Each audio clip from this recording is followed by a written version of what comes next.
Jeff Slauson here from 19 News Now at the 19 News Digital Desk. Earlier today, we were able to confirm that Cedar Fair and Six Flags, the merger that has been long anticipated since November of this year when it was initially announced, is starting to head into a more clear direction. That is because Six Flags stockholders voted for the affirmative for the merger to take place. In fact, they have a little more than 80 million stockholders. 67 or 68 around there voted for this to happen. Yeah, a pretty decent turnout and a very overwhelming majority on this. Now, the anticipation is this could be very big business for both.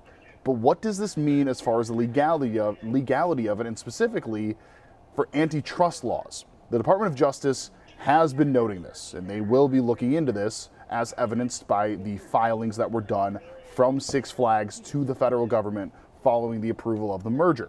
But what this means is kind of complicated. So we wanted to get an expert in on this, and we reached out to Case Western Reserve University, who offered us a fantastic resource to be able to break down, at least in part, what could be next. Eric Chafee is a law professor at Case Western Reserve University. We spoke with him earlier today, and we'll play that interview for you now. We have this situation here where two fairly large companies, and one that's obviously very important to many people in Northeast Ohio and around the world there, Cedar Fair or Cedar Point, merging, looking like they're on the way to merge. If we could just kind of start off here, just from a general sense, when you're considering two major companies, what do people need to be aware of when it comes to them merging and becoming one?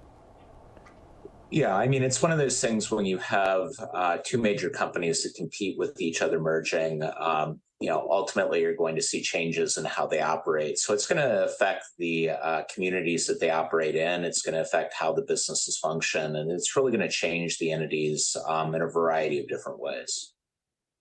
In this situation, it seems, at least according to the documents that we have been able to get our hands on here, that Cedar Fair didn't need to vote on it or did not vote on it, and that just Six Flags did. Is that something that's pretty common where one would, but the other one would not?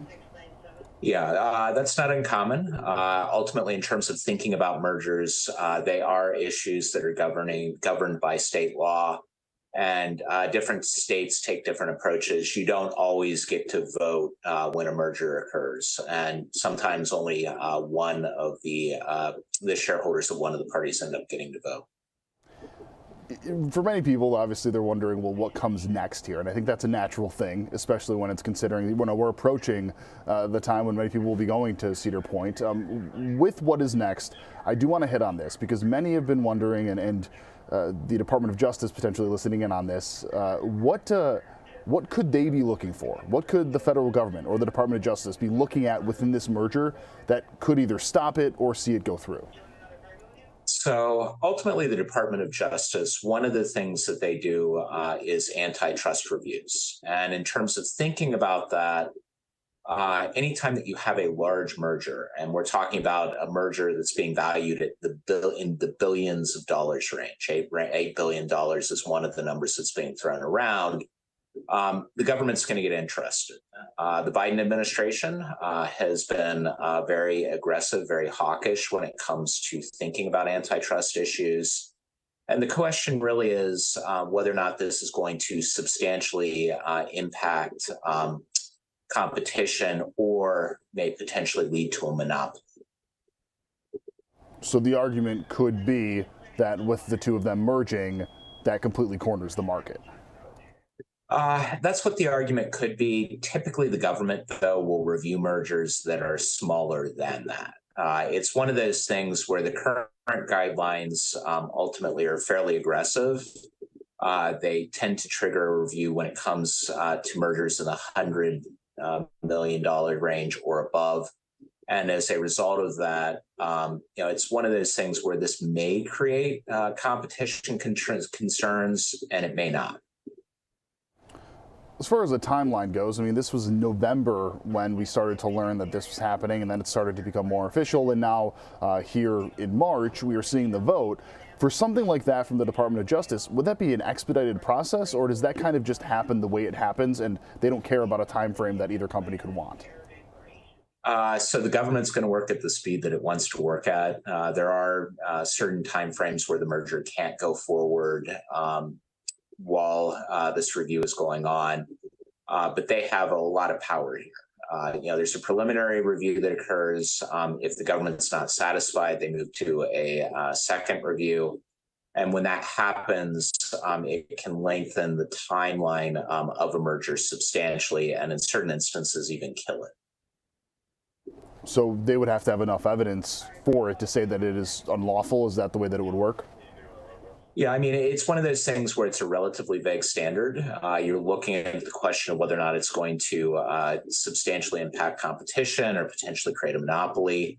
And what would have to happen is that there would be an analysis conducted with these types of horizontal mergers. Say, well, you look at basically the unilateral effects, how it's going to affect competition. And the issue becomes basically whether or not there's enough to show that this is going to have an impact on competition. With these two companies, it's one of those things where there are probably 600 amusement parks out there. One of the figures that's been thrown around is that this will create a company with 42 parks, so it's not the complete market. But at the same time, there are certain areas, California, for example, where these two companies do have overlap. The DOJ, the FTC, which is also involved in the review of mergers, may require that there be the selling off of certain properties. So, there is a middle ground here where you don't necessarily see the merger getting killed, but at the same time, what may occur is that certain requirements are put in place for it to go forward. All right, that makes sense. Yeah. So basically, look, we'll let it go through if you own a little bit less than what you own now, basically.